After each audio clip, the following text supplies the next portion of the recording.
Chers amis, bonjour. Nous sommes le 28 août 2024 et ce matin, j'ai lu un article au sujet de la Corée, des mariages en Corée. J'ai vu que un gouvernement local, une municipalité, donnait de l'argent à des couples en Corée pour qu'ils se mettent en couple et pour qu'ils se marient, etc., pour combattre le déclin démographique. J'ai appris également que la Corée était avait le plus faible taux de natalité dans le monde. J'ai diffusé cela à quelques amis, quelques contacts qui sont en Corée, dans le groupe CFI Corée, les contacts que j'ai en Corée, et quelques-uns m'ont répondu, comme Didier. Et je voulais échanger avec lui ce soir pour avoir son avis un peu plus en détail. Et on va en profiter pour savoir un peu ce qu'il fait en Corée, comment il la vit en Corée. Et j'espère qu'on pourra développer aussi ce petit groupe de contacts en Corée. Je lance d'ailleurs un appel à tous les Français qui sont en Corée ou qui ont des amis qui sont en Corée. N'hésitez pas à nous mettre en contact. Le but est de faire un petit réseau d'entraide, d'informations utiles, etc. Donc, bonjour Didier, comment vas-tu? Et bonjour aussi, je vois quelqu'un qui est à côté. Salut, Oui, salut. il y a un petit museau. Voilà, il y a Marc qui essaie de venir. Voilà, comme Marc. Voilà, Marc vient Marc? dire bonjour à Ah, mais il est Marc. très bien, Et lui. voilà. Tu as un très bon prénom. Ça va, Marc? Oui, oui. Et Marc va rentrer à l'école la semaine prochaine. Voilà. Donc, Ah, enchanté, quelle en enchanté de primaire? discuter avec vous. Voilà, Ah, aujourd'hui, ben, on est allé voir le LFS, le lycée français de Séoul, et l'endroit où Marc va rentrer en petite section d'ici quelques jours maintenant. Ça d'accord. va Ah, être ben une non, il étape. y a en maternelle alors. Et il va rentrer, oui, il a 3 ans, il va rentrer Très en bien. maternelle, rejoindre sa grande sœur. Et donc, nous Ok. sommes ici en Corée depuis un an. Nous sommes arrivés au mois d'août l'an dernier.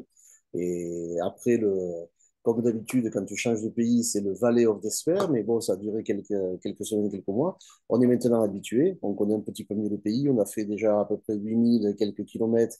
On a opté par rapport à d'autres expatriés ici d'avoir une voiture qui nous permet en famille d'aller visiter les différentes villes en dehors de Séoul, car la Corée se résume grosso modo à Séoul et Busan, deux énormes villes métropoles dans lesquelles je crois qu'il y a 30 ou 35 millions des Oui, 57 j'ai ou des contacts à 58 millions Busan, d'habitants. ouais. Ouais, voilà. Et nous, on a essayé de rayonner un petit peu autour. On est allé à Mokpo, on est allé en ferry jusqu'à l'île de Jeju au mois de décembre. On a fait toute la côte sud, on est remonté par la côte est. On connaît bien maintenant la côte est parce que la Corée, il y a un petit souci de pollution sur Séoul. Souvent, il y a des nuages avec un taux de contamination en particules fines qui est assez important entre les industries locales, le trafic automobile et aussi ce que les vents ramènent du continent avec donc la pollution qui est importée de Chine par donc les courants aériens ou de Corée du Nord. Et donc, dès qu'on va sur l'est de la Corée, dès qu'on passe la chaîne de montagne, l'air est beaucoup plus pur en face du Japon, donc sur c'est pas la mer du Chine, c'est la mer du Japon. Et donc, on essaie d'aller passer quelques week-ends par là-bas aussi. Et c'est Pour comme ça prendre qu'on a l'air. pu rencontrer beaucoup de Coréens. Moi, entre les collègues au bureau, les amis ici, le lycée français a, je crois, 15 à 20% d'élèves coréens donc, qui participent dans les classes avec les petits français qui font une bonne moitié et aussi les internationaux. Mon épouse, par exemple, est brésilienne, donc nos enfants sont franco-brésiliens. Ils parlent portugais, français, un petit peu d'espagnol aussi. Et à ce titre-là, donc, on a effectivement, j'étais au courant de l'article que tu as envoyé sur le taux de natalité de la Corée du Sud, qui est un des pires de toute l'OCDE. Ils étaient à 0,7, je crois 0,772 ou 0,70 l'an dernier. Et là, c'est encore en train de chuter. Ils vont arriver à 0,68 d'après les dernières stats. Et c'est pour ça que je t'avais répondu en te mettant un article sur ça.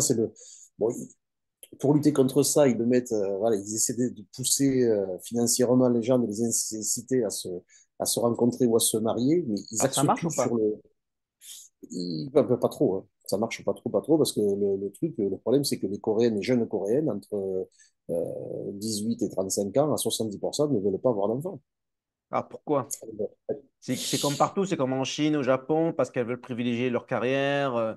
Il y a de Euh, ça, il y a de ça, ouais. ou est-ce que c'est Et un peu puis, comme dans l'Occident, où en fait elles disent qu'il faut sauver la planète, pour des raisons écologiques ou idéologiques, parce qu'elles veulent du temps libre pour sortir, etc. C'est quoi les raisons? un peu moins, un peu moins. C'est surtout qu'ils ont tellement souffert. Le système, il y a un système très, très compétitif. Alors, eux-mêmes se définissent comme un pays très compétitif. C'est vrai qu'ils ont de super techniciens, de super ingénieurs. Ils font des trucs voilà, au niveau économique, c'est un miracle. La Corée, depuis Bon, c'est un 53, peu depuis comme la Hong première Kong. guerre de Corée. Ouais. Ouais, Ils mais ils ont ah, tout ça doit axé faire. sur la compétition entre les gens, et donc le système éducatif est hyper élitiste. Là, on était un peu effarés ce matin, donc c'est la petite section de matin, 3 ans, il y avait déjà des parents qui demandaient est-ce qu'ils pouvaient laisser les enfants après 15 heures à l'après-midi pour venir les chercher uniquement à 17 heures ou 18 heures. Moi, mon épouse, elle est plutôt, est-ce que je pourrais venir le chercher à midi pour que, enfin, ouais, c'est le Et là, ces début. parents-là, c'est des parents coréens, franco-coréens? Ouais, ouais. Et à partir de notre fille qui est en CP l'an dernier, il y a déjà des enfants en CP, ils ont 1 à 2 heures d'activité extrascolaire en plus des cours normaux. Et ça va crescendo. Le soir, quand on sort du resto vers 9h30, 10 heures, on voit plus d'enfants, enfin, d'ados et tout qui sortent de l'école que le soir à 5 6 heures, quoi. Parce qu'ils ont entre 4 et 6 7 parfois jusqu'à plus d'heures de renfort scolaire. Ils appellent ça des académies. Et pour avoir leur système, ça s'appelle Sky, là, c'est plus que nous, Polytechnique Centrale et tout ça. Ils ont vraiment un système pyramidal au niveau des écoles, de la formation, qui fait qu'ils sont en compétition absolue jusqu'au moment Ouais. d'obtenir leur diplôme. J'ai l'impression que tu me décris aussi un peu le système de Hong Kong. Après, ce qui m'intéresse aussi, c'est les différences. Qu'est-ce qui est spécifique à la Corée? Alors, ce matin, tu m'as envoyé, nous sommes en contact avec des dizaines de jeunes sud-américaines gavées aux doramas coréens qui Ah, viennent à leurs frais ici à Séoul, de l'autre côté de la planète, etc., pour trouver le prince charmant. Alors, ça, on l'a pas à oui. Hong Kong. Alors, explique-moi, qu'est-ce que c'est cette La K-Wave, tendance en Corée? voilà, en Corée, ils exportent, ben, en Europe, il y en a aussi, hein, il y a tout un tas de Les dramas feuilletons où on coréens, quoi, voit c'est-à-dire tous les soap opéras, la K-pop, tous ceux ouais, les qui soap se font une opéras, les idée, une séries, ils image de appellent la ça des Corée. doramas. Mais nous, le fait qu'on ait un pied sur la culture latino-américaine, entre le Brésil, ma femme et ben, sa maman était paraguayenne, donc on a aussi bien contact avec les ambassades du Brésil, du Paraguay et tous les représentants qui sont ici. Il y a je ne veux pas dire des centaines, mais on a rencontré des dizaines de jeunes filles qui viennent ici en Corée avec dans la tête, ils sont tous beaux, grands, Ils veulent se riches, marier avec une magnifiques. star de la K-pop. Ah ouais, et là, c'est ça, c'est la K-pop, tout ce truc-là. Et quand elles arrivent, elles ont 90 jours, parce que le visa dure 90 jours. Et donc, le truc, c'est rencontrer quelqu'un avant le Mais moment de il y a fatidique. Et même des donc, Françaises qui font ça. J'ai vu des reportages, il y a des Françaises qui viennent en Corée pour ça aussi. c'est possible. Elles courent pas Ouais, les ben rues, ça, mais il j'en y a ai des pas rencontré. Françaises, ouais. On n'en a pas rencontré. Mais on D'accord. a vu pas mal d'étudiantes, de jeunes gens qui sont ici, qui travaillent ensuite dans les petits restos, qui font des petits jobs et tout ça. Parce que c'est quand même assez dur de s'intégrer au niveau du système dans le travail local. Il faut bien maîtriser la langue, et ça, c'est quand même une condition sine qua non. Et le mariage est un des facteurs qui permet d'avoir un visa de résident plus rapide. Mais comme je t'ai envoyé aussi un lien vers un reportage de France 24 qui était passé, je crois, en janvier, qui parlait Mm. justement des mariages internationaux, le taux de divorce dans ces mariages entre Coréens et étrangères, c'est surtout dans ce sens-là. C'est surtout des hommes coréens qui se marient avec des jeunes femmes d'origine étrangère. Le taux de divorce dépasse les 50%, il atteint peut-être les 60-70. C'est assez terrible Mais parce qu'elles se pourquoi? rendent compte. Qu'est-ce qui ne marche pas? Et Mais c'est tu disais, l'initiative de qui en général? C'est les femmes, c'est les Coréens, c'est qui? bah, elles disent que le gars, tant qu'il n'est pas marié, c'est le prince charmant. Et puis, une fois que le mariage est passé, il se révèle, ben, c'est le quotidien qui reprend le dessus. Et elles ont beaucoup le gros problème, c'est la belle-mère coréenne. C'est le Ils truc font face récurrent à la qu'on rencontre tout le réalité. temps. Eh C'est oui, pas aussi simple que voilà. ça. Ouais. Ouais. Et le plus gros problème vient à partir du moment où il y a un ou plusieurs enfants, c'est que là, le divorce, ici, c'est très très mal vu, donc le divorce est quasiment impossible. Et s'il y a un enfant donc, qui est forcément coréen, parce qu'il sera né ici, à ce moment-là, la mère, ou on a le cas là d'un Français il n'y a pas longtemps qui était revenu, il n'y a, il y a pas moyen de revoir l'enfant ou d'avoir accès, contact et tout. Donc c'est assez difficile. Et nous, ce qu'on voit à notre niveau, c'est, bon, on vit dans un quartier, on vit à côté du LFS, donc dans un quartier qui s'appelle Soremaul, qui est le French Village de Séoul. Et c'est quand même un niveau de vie qui est largement au-dessus de ce qu'on peut voir à l'intérieur du pays. Déjà, pour les Coréens, il faut absolument vivre dans la grande ville. Si tu vis à la campagne ou si tu vis en dehors de Séoul ou de Busan, Voilà, il n'y a pas toutes les infrastructures, il y a pas tout ce qu'il faut. Et donc, beaucoup de gens, pour de simples raisons financières, ne peuvent pas vivre la partie urbaine développée. Donc, ils sont à 1 heure de route, 2 heures de route. Et c'est sûr que là, il faut absolument parler la langue. Et il doit y avoir moins de 20% de la population qui parle anglais. Donc, c'est assez difficile après de s'exprimer et tout ça. La difficulté vient principalement de ça, Et toi, tu plus parles les pas la relations langue. sociales. Non, non, non. Nous, on est là pour 2 ans, donc on sait qu'on part Hmm. l'an prochain. Ouais, Donc, qui est l'expat type, quoi, envoyé par une grande entreprise. Alors, est-ce que voilà, tu c'est peux nous ça, dire ce que envoyé tu par fais? Donc, l'entreprise. tu es français, tu es même pas marié à une Coréenne, tu es marié à une Américaine, une Sud-Américaine. Sud-américaine, voilà, hein. Et, Donc, euh, et en plus, tu viens brésilienne. avec un enfant en Corée, donc tu es vraiment l'expat qui est Deux là enfants. temporairement. On Combien? a nos 2 enfants qui sont Deux ici. enfants. Donc, deux Voilà, enfants. ouais. Alors, alors déjà, qu'est-ce que tu fais? Comment tu as trouvé comment tu as pris la décision de venir en Corée? Comment ça s'est passé? Alors, et ceux qui veulent Et venir faire comme toi, comment ils font? Et voilà, bah, c'est professionnel. Moi, je suis sur un projet international et lors de l'appel d'offres, enfin, lors de la phase de Basic Engineering, un des contracteurs qui a été sélectionné est Hyundai Engineering, on va pas le citer ici à Séoul. Donc, toute une partie de l'équipe de projet a débarqué à Séoul pour travailler pendant ces 2 années, là, une année s'est déjà écoulée, sur la phase de Detail Engineering, d'ingénierie détaillée avant de partir faire les installations donc à l'endroit où l'usine sera montée. Donc, dans le cadre du projet, on m'a proposé de venir ici. Nous, ça nous a paru super intéressant. Je connaissais déjà l'Indonésie, J'étais la en France. Birmanie. J'étais en France à ce moment-là, voilà. Je On te le revenais propose et d'Angola, tu donc acceptes. Et puis voilà. j'ai accepté. Donc, c'était en famille. Alors, plusieurs façons de venir travailler en Corée. Soit on t'envoie un célibataire géographique, soit en famille. Donc, nous, on a opté pour le fait de venir en famille, vu qu'on a des enfants petits. Et c'était pas du tout le moment de commencer à séparer le papa des Hmm. enfants et tout ça. Logique. Donc, on est venu super intéressé en disant, mais tiens, voilà, on entend beaucoup parler de la Corée, on ne connaît pas. Mon épouse était admirative et tout. Et après, c'est vrai que se confronter à la réalité, quand tu viens les premiers 15 premiers jours, c'est bien, quoi. Tout est beau, tout est magnifique et tout. Puis après, quand tu vis au C'est comme si quotidien, quand tu es comme en voyage, en vacances. ouais, ouais, Après, voilà, il faut fin de s'installer, il faut faire mois, tout ce qu'il y a à faire pour voilà. Et les documents après, les administratifs et tout. formalités, voilà. Il y a des trucs super ici. Et j'ai perdu mes papiers, là, un jour, j'ai perdu mon portefeuille et mes passeports. 48 heures après, tout était retrouvé, c'est nickel, il y a des Ouais, mais c'est caméras pas comme en partout. France. Ah ouais, ça, par rapport à chez nous, ouais, c'est autre chose. La sécurité est très, très bien. Le proviseur en a encore parlé ce matin, il dit c'est un pays au niveau de la sécurité, c'est parfait. Le seul truc, c'est la route, par exemple. Les La conditions de quoi? circulation.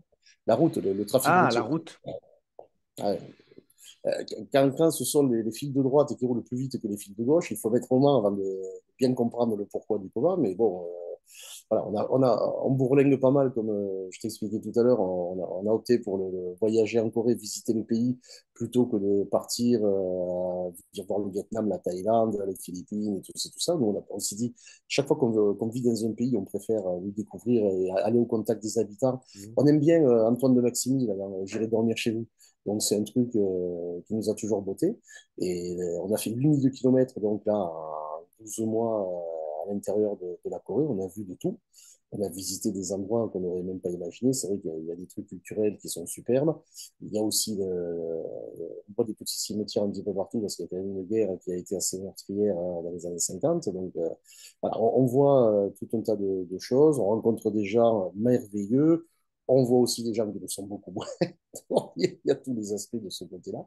Et ça nous permet à la fois de nous enrichir et donc de partager aussi de bons moments avec des amis et voilà, d'établir du lien avec le pays dans lequel on vit.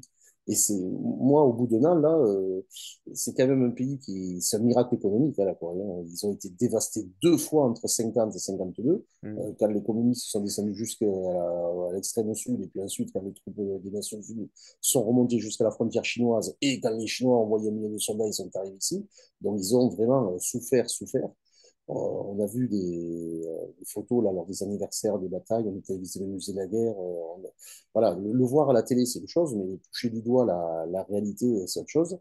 Mon épouse, par ses origines paraguayennes, ben, on savait que dans les années 60-70, il y avait des dizaines et des dizaines de familles coréennes qui avaient été échangées. C'était des dictatures militaires, les deux pays à l'époque.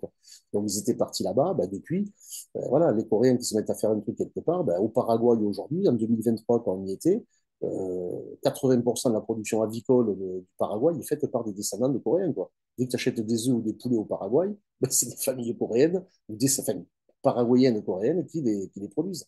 Ils sont Ah, c'est 120 000, intéressant ça, je savais probablement, pas. au Paraguay. Ah ouais.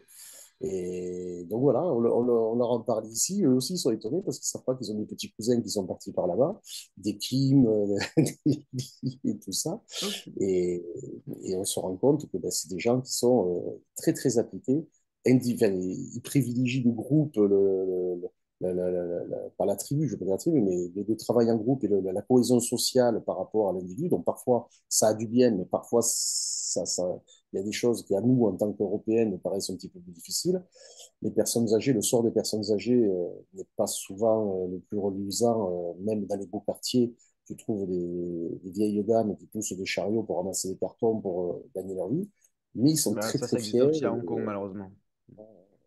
Sur la côte, là, quand on va dans les petits villages de pêcheurs et tout Ouais, mais ça, il y ça a des reste quand gens même qui... assez rare, non? Parce que les personnes âgées, généralement, elles sont prises en charge par la famille, par les enfants. Après, si elles en ont pas et que c'est Ah, pas fait, oui, oui, malheureusement, c'est tant pis. les failles du système. Et il y a des failles du système. Ouais. Ben, un des trucs là, pour les jeunes sud-américaines qui viennent, ils se rendent compte très vite, en fait, quand ils se marient, ben, le mari, ce qu'il apprécie surtout, c'est qu'il s'occupe de ses parents. Et voilà, voilà, c'est un petit peu. Il faut gratter. Au début, on ne le sait pas trop, puis après, on se rend compte de la merde du décor. Quoi. D'accord. Bon, en tout cas, tu as l'air de passer un beau moment en Corée. Et que fait ton épouse? Elle travaille ou elle s'occupe des enfants? Voilà, là, elle va enfin pouvoir souffler un petit peu. Ben, jusqu'à présent, on a des enfants qui étaient un peu petits. Donc, Maëva a 6 ans, et donc là, elle rentre en CE1, elle est sortie du CP. Et Marc, lui, va commencer l'école, donc la maternelle. Donc là, Naï attendait avec impatience le fait que Marc, elle le libère un petit Ouais. peu. Elle s'occupait donc des petits pour l'instant. Et maintenant, elle va pouvoir remettre le pied à l'étrier Alors, elle et va faire quoi? retrouver elle est avocate de formation, elle a travaillé à l'ambassade et en plus, elle a changé complètement de carrière. Elle a fait des cours fait de cuisine de gastronomie française à Buenos Aires. Donc, voilà, elle a double diplôme, double casquette. Je pense que là, maintenant, elle est plus orientée pour tout ce qui est cuisine et petits Ouais. plats et Bon, tout c'est ça. Donc, elle classique va pour pouvoir, les conjoints d'expat. voilà. Elle va peut-être s'intéresser au Et yoga, devenir prof de yoga. non, elle sera plutôt sur la Cuisine. partie culinaire, je pense. Mais bon, D'accord. ça, Bah, il y a à faire en puis Corée. découvrir tout. C'est vrai qu'il y a tellement de choses à voir et à préparer. Donc, voilà. Ok, très bien. Alors, parlons de la France. Euh, Est-ce que ça te manque? D'où viens-tu en France? D'ailleurs, j'ai l'impression que tu as un accent un peu du sud. Je vois, oui, oui, moi, je suis du Midi moins le quart, Albi, c'est le Tarn, le pays de Jaurès, Carmont. Donc, j'ai Euh, grandi dans c'est cette bien. Parce que moi, je suis région. Marseillais. Ça s'entend pas T'es trop. Marseillais, là? On est la même, la même latitude. Et oui, oui, donc moi, bah, la France, j'ai déjà bourlingué. Je suis né dans le sud-ouest, mais j'ai fait mes études à Lille. Donc, tu vois, quand je suis monté, quand j'ai annoncé en terminale, tiens, je vais faire mes études à HEI, à la Cato à Lille, tous les copains, Lille-sur-Tarn, il n'y a pas d'école là-bas? Non, non, non, Lille, mais l'autre avec deux L. Et depuis, ben, une fois mon diplôme d'ingénieur en poche, j'ai commencé à bouger. Je suis parti en Argentine, et après l'Indonésie, Abu Dhabi, la Et chaque fois, Norvège, c'était pour voilà. des missions comme là maintenant en Corée, dans des pays différents. Ouais, ouais, ouais. Ouais, ouais. Bah, je travaillais pour Total à l'époque, donc Total Énergie maintenant, et pour l'exploration-production. Donc, on n'a pas de pétrole dans les idées, donc voilà, on est allé chercher, et j'allais faire du support auprès des opérationnels qui étaient sur site, un peu dans des pays entre guillemets exotiques, ce qui m'a permis de naviguer entre plusieurs continents, Hmm. et oui, chaque fois sur des durées relativement longues. Donc, j'ai fait plus d'une douzaine d'expatriations ou de missions de longue durée, ce qui m'a permis de découvrir la diversité donc, au niveau de l'agriculture, et de l'enrichissement que ça peut apporter personnellement et aussi de partager avec des gens que tu vois à ce moment-là. J'ai établi des liens, j'ai des amis un petit peu partout, que ce soit en Angola, que ce soit donc en Argentine, que ce soit en Norvège, voilà, en Indonésie, j'ai travaillé sur l'île de Bornéo. On a vu des choses que le commun des mortels a quand même plus de difficultés Voilà. à Donc, avoir profil sous le type soleil. de celui qui a vécu voilà, la vie d'expat. La vie d'expat, ouais, et j'ai eu cette opportunité-là, ouais, donc j'en ai profité un petit peu, et ce que je veux surtout, c'est avec mes enfants qui découvrent, qui voient aussi ce que c'est, et que bah, tout est relatif, et qu'il faut arrêter de se centrer sur son nombril, et que c'est pas parce qu'on est en France que tout est le meilleur chez nous, puis surtout quand on voit aujourd'hui, on aurait des exemples à suivre d'autres pays, parce que entre le Bronx institutionnel, pour pas utiliser notre mot, que notre pays est en train de suivre, c'est vrai que là, on est en 2024, les médias et la technologie fait qu'on peut rester connecté et être au courant, donc ça fait mal au Comme cœur si des tu étais fois en France d'avoir... finalement. Ouais. À Ouais, part le ouais, voilà. décalage horaire. Bon, moi, j'ai connu ma première expat, enfin, quand je suis parti en coopération en Argentine, voilà, en 16 mois, je suis rentré 0 fois, quoi. Et les infos, c'était de temps en temps, il y avait un Mhm. journal qui arrivait, et Internet n'était pas encore super développé dans les années 90, donc on avait les infos par la revue de presse de la boîte, et ça s'arrêtait là, quoi. Les parents au téléphone, et puis une fois par semaine. Bon, aujourd'hui, ça n'a plus rien à voir avec ça, quoi. Entre les voyages et le Alors, reste. justement, aujourd'hui, on a l'impression que tu profites à fond de la vie en Corée et en même temps, tu es très connecté à la France, tu suis l'actualité, tu vois ce qui se passe. C'est quoi ton sentiment? Comment tu vois la France? Comment tu analyses la situation avec ton regard d'expat depuis la Corée? C'est quoi ton sentiment? C'est quoi ton... Voilà, qu'est-ce que tu ferais, quel commentaire tu ferais de la situation en France? Bah, d'un côté, tous nos coreligionnaires français, tous nos compatriotes, bah, feraient bien déjà de regarder un petit peu ce qui se passe autour et qu'il y a des choses qu'il faut améliorer. Et on ne peut pas garder certains traits typiquement français et il faut aussi voir que le monde a évolué. Donc ça, c'est sûr. De notre côté, il ne faut pas tomber dans les excès qu'on peut voir dans certains pays comme la Corée du Sud, où au niveau du cadre de vie, et ben là on a vu l'exemple il n'y a pas très longtemps de Samsung, hein, le bénéfice de la boîte a baissé drastiquement par rapport à l'an dernier. Ben, du jour au lendemain, ils ont dit aux salariés, voilà, le week-end prochain, vous choisissez, à partir du week-end prochain, vous choisissez si ce samedi ou le dimanche. Nous, quand on a vu ça, on a posé la question aux collègues de chez Hyundai. Hein, c'est un peu dur, non? Ah oui, mais non, C'est si c'est pour radical. le bien de l'entreprise, ouais, c'est radical, quoi. Là, tu te dis, waouh, on n'est pas tout à fait sur la même planète, quoi. Parce que ça part chez nous, ça passerait pas du tout. Mais donc, c'est tout à fait possible. Donc, il faut arriver. Je te dis, moi, je suis né à Carmont, hein, le Il ne Pays faut du pas Reste, devenir comme la Corée. socialiste Il faut carmontain, ce juste qui n'a venir. pas pour de la poche du voisin. J'ai connu des trucs, j'ai vu des choses avec la mine à Carmont, avec la grande découverte de Carmont. Bon, il y avait un certain historique derrière. Mon père faisait de la politique à l'époque dans la région. Euh, Ah il bon? était, ouais, il était secrétaire départemental du RPR à l'époque. Donc, D'accord. il était connecté à droite, mais dans un pays qui était très, très rouge. Le maire de Saint-Benoît-des-Carmaux, c'était quand même 70-75% de vote communiste. Donc, c'était des endroits où voilà, moi je suis parti quand j'étais gamin faire du ski avec les franches éclaireurs de France, je sais plus quel organisme, où ils étaient autour d'un feu de camp, on discutait sur pourquoi il y a de l'argent dans le monde, ce serait pas mieux s'il y avait plus d'argent, en fait, voilà, voilà, comment distiller dans les petits cerveaux des idées, des théories, des trucs de ce style-là. Donc bon, après tu en fais ce que tu veux, tu capitalises dessus. D'accord. Et quand tu vois les exemples, bon, moi je connais l'Amérique du Sud, je connais un peu l'Asie maintenant, avec 3 pays différents. J'ai vécu en Birmanie du temps de où Aung San Suu Kyi était en résidence surveillée avant qu'elle vienne au pouvoir et avant que la junte ne reprenne donc le règne du pays. Ouais. Au niveau économique, bon, ben, il y a des pays qui sont de véritables miracles. Nous, on vit un peu sur nos acquis et on a tendance à ben, regarder notre nombril et pas se rendre. Enfin, des fois, il faudrait se repousser un peu plus les manches. Très bien. Tu n'as jamais été à Hong Kong? Non, j'ai jamais eu Voilà. l'occasion de Ben voilà, venir. faut venir, je t'attends, hein. Je suis passé à Singapour, mais pas encore à Hong Kong. Ah, voilà, Voilà. fin de l'émission. Alors là, tu m'as dit que ça fait 1 an pour une mission de deux Ouais, ans. Donc, tu en es à peu près la voilà, c'est moitié. ça. On est à Et la après, moitié. Là, on vient retour en de, France ou expatriation dans un autre pays? possiblement du côté de l'Arabie Saoudite, ouais, pour D'accord. aller continuer la phase de construction du projet sur site avec donc les collègues dont certaines sont déjà là-bas, d'autres sont en Italie. On se recentrera tous au même endroit pour passer de la phase d'engineering à la phase de construction et de développement, avant de donner la main aux opérations qui prennent donc tout le complexe pétrochimique qu'on va le mettre en route pour le développer et le faire fonctionner. D'accord. Mais on s'y creusera peut-être. Il y a quelque chose que je veux absolument faire quand il sera ouvert, c'est le parc d'attractions de Dragon Ball Z. Je sais pas Ah, si tu as vu ça. Ils sont en train de construire j'en ai entendu parler, ouais. voilà, ils sont en train de faire un Disneyland de Dragon Ball Z, quoi. Enfin, Dragon Ball. Ah oui, non, mais ouais, les investissements qu'ils font par là-bas, c'est pharaonique, là. Mm. Quand tu vois à coût de milliards de dollars, tout ce qu'ils mettent en route.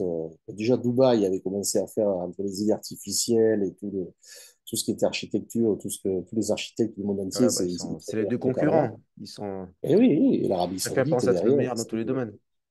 Et là, j'ai vu que même au niveau de tout ce qui est jeux vidéo, tout ce qui, ils essaient de prendre le lead là-dessus en faisant pas des Olympiades, mais un truc équivalent. Ah ouais, ben oui, ils ont des visions long terme, hein. C'est un petit Mm. peu ce qui nous manque en France, quoi.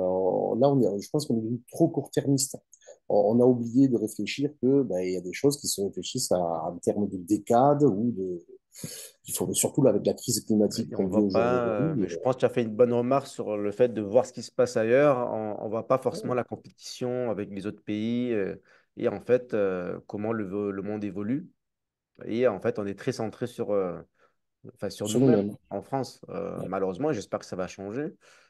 Mais bon, voilà, en tout cas, pour l'instant, ça reste encore un beau Donc, c'est pays positif. pour l'instant. Il faut partager, il faut dire aux gens que ben, il y a autre chose, regarder par la petite carne, c'est pas juste Mhm. partir en vacances, c'est aussi se rendre compte que ben, les gens ils vivent différemment, ils travaillent différemment, et c'est pas forcément tout négatif. Il y a du bon, il y a du mauvais comme Mhm. partout, chez nous aussi. Tout n'est pas super positif chez nous, donc il y a des choses à apprendre et Là, il n'y a pas tout de ce que doute tu en peux. ce moment. Ouais. Très bien. Là, Bah, écoute, c'était très sympa comme échange. Est-ce que tu veux ajouter quelque chose, un dernier mot sur la vie en Corée, sur quoi que ce soit? ouais, ouais, ben, n'hésitez pas. La vie en Corée. Bon, croyez pas tout ce que vous voyez à la télé entre les K-pop, les dramas et tout. Goûtez la K-food. Sachez que c'est très, très épicé. Donc, les enfants, ils trouvent ça quasiment immangeable parce Mhm. que même quand on leur donne un truc not spicy, ils ont tendance à mettre beaucoup de Mhm. piment là-dedans. Ouais, c'est pas Mais les bon, mêmes c'est ce qui fait repères, c'est aussi. pas les mêmes standards. Et voilà, c'est ce qu'il faut. Pimenter un petit peu les choses. Très bien. Bon, j'espère te revoir bientôt à Séoul ou à Hong Kong si tu viens. Et bon, enfin, Avec si plaisir. on a des questions, s'il y a d'autres sujets, ben, je te ressolliciterai pour commenter des sujets sur la Corée. Voilà. Pas de Merci problème. beaucoup, Didier. À très Allez, bientôt. merci. Bye Au bye. revoir.